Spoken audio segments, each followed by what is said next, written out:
teman-teman, kembali lagi dengan saya Angela Priska dari Program Studi Pendidikan Bisnis 2023 Universitas Negeri Medan. Pada video kali ini kita akan membahas mengenai perkembangan kurikulum yang ada di Indonesia. Apa-apa saja sih kurikulum yang pernah terjadi di Indonesia? Mari kita bahas. Yang pertama yaitu pengertian kurikulum. Istilah kurikulum atau kurikulum digunakan pertama kali pada dunia olahraga pada zaman Yunani kuno yang berasal dari kata kurir atau pelari dan juga kurer atau tempat berpacu. Kala itu kurikulum diartikan sebagai jarak yang perlu ditempuh oleh seorang pelari.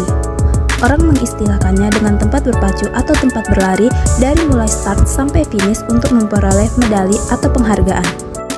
Singkatnya, pengertian pada kurikulum yang diterapkan dalam dunia pendidikan menjadi sejumlah mata pelajaran atau subjek yang perlu ditempuh oleh seorang siswa dari awal sampai akhir program pendidikan untuk memperoleh penghargaan dalam bentuk ijazah. Selanjutnya yaitu perkembangan kurikulum di Indonesia. Di Indonesia, kurikulum pendidikan telah mengalami beberapa perubahan, mulai dari awal kemerdekaan hingga sekarang. Kurikulum yang pertama yaitu kurikulum 1947. Kurikulum pertama ini disebut Rencana Pelajaran 1947 atau LERPLAN, di mana kurikulum ini kental dengan nuansa politis yang merupakan upaya mengubah orientasi pendidikan yang berorientasi kolonialis Belanda menjadi berorientasi kepentingan nasional berasaskan Pancasila. Karena pergolakan revolusi, Rencana Pelajaran 1947 pun baru dapat diterapkan pada 1950 sehingga ia kerap disebut sebagai kurikulum 1950. Perkembangan selanjutnya yaitu kurikulum 1952. Kurikulum ini merupakan pengembangan dari Rencana Pelajaran 1947. Ini dikenal sebagai Rencana Pelajaran Terurai 1952 yang merinci setiap mata pelajaran dan menghubungkan isi pelajaran dengan kehidupan sehari-hari. Terdapat 5 hal pokok dalam kurikulum ini, yaitu pendidikan pikiran harus dikurangi, isi pelajaran harus dihubungkan dengan kesenian, pendidikan watak, pendidikan jasmani, dan kewarganegaraan masyarakat. Perkembangan berikutnya yaitu kurikulum 1964. Menjelang tahun 1964, pemerintah kembali menyempurnakan sistem kurikulum di Indonesia. Kurikulum kali ini diberi nama Rencana Pendidikan 1964. Pokok-pokok pikiran kurikulum pada 1964 yang menjadi ciri dari kurikulum ini adalah bahwa pemerintah mempunyai keinginan agar rakyat mendapatkan pengetahuan akademik untuk pembekalan pada jenjang SD. Sehingga pembelajaran dipusatkan pada program Pancawardhana, yaitu pengembangan moral, kecerdasan, emosional atau artistik, keprigelan, dan jasmani. Pengembangan kurikulum selanjutnya yaitu kurikulum 1968. Kurikulum 1968 merupakan pembaharuan dari kurikulum 1964, yaitu dilakukannya perubahan struktur kurikulum pendidikan dari Pancawardhana menjadi pembinaan jiwa Pancasila, pengetahuan dasar, dan kecakapan khusus. Pada kurikulum 1968 bertujuan bahwa pendidikan ditekankan pada upaya untuk membentuk manusia Pancasila sejati, kuat, dan sehat jasmani, bertinggi kecerdasan dan keterampilan jasmani, moral, budi pekerti, dan keyakinan beragama. Selanjutnya yaitu kurikulum tahun 1975. Kurikulum ini adalah berorientasi pada tujuan dan menganut pendekatan integratif. Kurikulum 1975 juga menekankan efisiensi dan efektivitas dalam hal daya dan waktu. Pelaksanaannya menggunakan pendekatan sistem instruksional yang dikenal dengan prosedur pengembangan sistem instruksional atau PPSI, yang mengarah kepada tercapainya tujuan yang spesifik dapat diukur dan dirumuskan dalam bentuk tingkah laku siswa. Pada setiap satuan pelajaran dirinci lagi menjadi petunjuk umum, instruksional khusus atau TIK, seri pelajaran, alat pelajaran, kegiatan belajar mengajar, dan juga evaluasi. Pengembangan kurikulum berikutnya yaitu kurikulum 1984. Kurikulum 1984 adalah penyempurnaan dari kurikulum 1975 dan menggunakan pendekatan proses. Kurikulum ini sering disebut dengan kurikulum yang disempurnakan. Nah, subjek belajarnya adalah siswa. Seperti inilah yang dinamakan active learning, karena siswa yang akan selalu aktif dalam pembelajaran. Dari mengamati sesuatu, mengelompokkan, mendiskusikan, hingga melaporkan. Selanjutnya yaitu kurikulum 1994. Kurikulum ini adalah perpaduan antara kurikulum 1975 dan kurikulum 1984. Pada kurikulum ini terjadi perubahan dari sistem semester ke sistem caturwulan.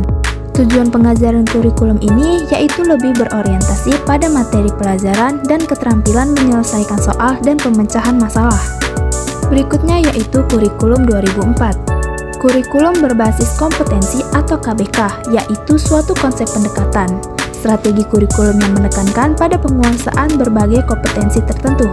Di sini peserta didik tak hanya menguasai pengetahuan dan pemahaman, tetapi juga keterampilan, sikap, minat, motivasi, dan nilai-nilai agar dapat melakukan sesuatu dengan penuh tanggung jawab. Lalu yang selanjutnya yaitu kurikulum 2006. KTSP atau kurikulum tingkat satuan pendidikan sering disebut dengan KBK yang disempurnakan. Unsur standar kompetensi dan kompetensi dasar yang melekat pada KBK serta adanya prinsip yang sama dalam pengelolaan kurikulum yakni disebut dengan kurikulum berbasis sekolah atau KBS.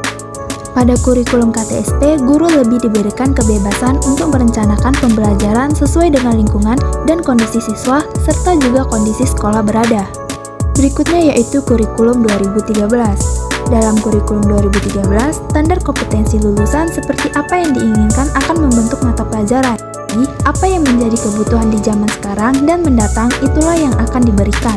Kurikulum ini memiliki pendekatan pembelajaran yang lebih utuh dengan mengutamakan kreativitas siswa, di mana tujuannya lebih menekankan pada pendidikan karakter dengan harapan melahirkan insan yang produktif, kreatif, dan inovatif.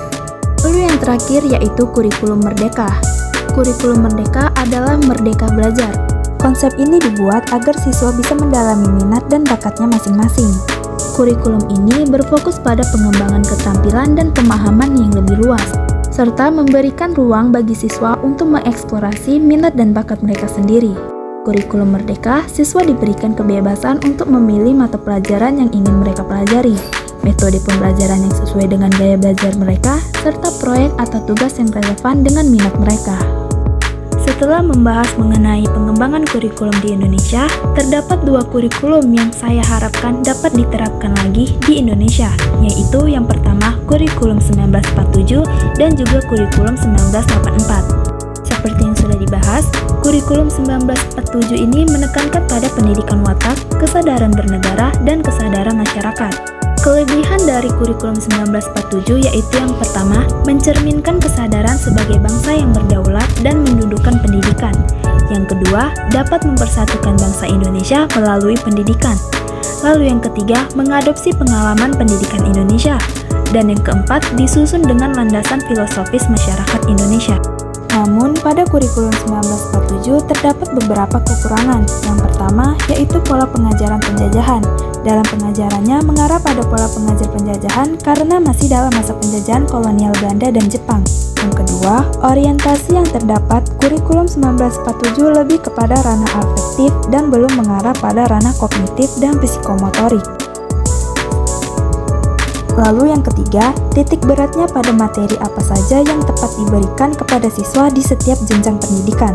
Keempat, peserta didik bergantung sepenuhnya kepada pendidik sehingga tidak terjadi pengembangan secara individual. Lalu yang kelima, belum diterapkan di sekolah-sekolah sehingga belum memberikan dampak pada terlaksananya pendidikan dan terbentuknya bangsa Indonesia hingga secara resmi dilaksanakannya pada tahun 1950. Kurikulum yang kedua yaitu kurikulum 1984. Kurikulum ini banyak dipengaruhi oleh aliran humanistik yang memandang anak didik sebagai individu yang dapat dan mau aktif mencari sendiri, menjelajah, dan meneliti lingkungannya. Kurikulum ini posisi siswa ditempatkan sebagai yang aktif. Hal ini disebut sebagai cara belajar siswa aktif atau CBSA atau Student Active Learning atau SAL. Kurikulum 1984 memiliki kelebihan dan kekurangannya masing-masing. Pada kelebihannya, yang pertama kurikulum ini memuat materi dan metode yang disebut secara rinci, sehingga guru dan siswa mudah untuk melaksanakannya. Yang kedua, praaksara siswa dapat lebih dalam kegiatan belajar, yang ditunjukkan melalui keberanian memberikan pendapat. Lalu yang ketiga, keterlibatan siswa di dalam kegiatan-kegiatan belajar yang telah berlangsung yang ditunjukkan dengan peningkatan diri dalam melaksanakan tugas. Lalu yang keempat, anak dapat belajar dari pengalamannya langsung. Lalu yang kelima, kualitas interaksi antar siswa sangat tinggi, baik intelektual maupun juga sosial. kekurangan pada kurikulum 1984 yang pertama yaitu banyak sekolah kurang mampu menafsirkan CBSA, di mana terkadang terlihat suasana gaduh di ruang kelas lantaran siswa sedang berdiskusi. Lalu yang kedua, adanya ketergantungan guru dan siswa pada materi dalam suatu buku teks dan metode yang disebut secara rinci, sehingga membentuk guru dan siswa tidak kreatif untuk menentukan metode yang tepat dan memiliki sumber belajar yang sangat terbatas. Ketiga, dapat didominasi oleh seorang atau sejumlah siswa sehingga dia menolak pendapat peserta lain.